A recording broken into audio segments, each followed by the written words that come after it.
শিকারী যখন নিজেই শিকার হয়ে যায় তখন অবস্থাটা কেমন হয় একবার ভাবুন।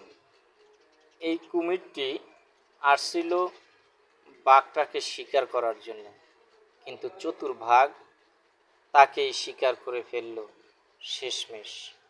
বহুত কষ্ট হয়েছে এবং ঝামেলাও ব্যাপক প্রভাবিত হয়েছে বাঘের। তারপরও বাঘ মামা বলে কথা, যাকে ধরে তাকে সে আর ছাড়ে না।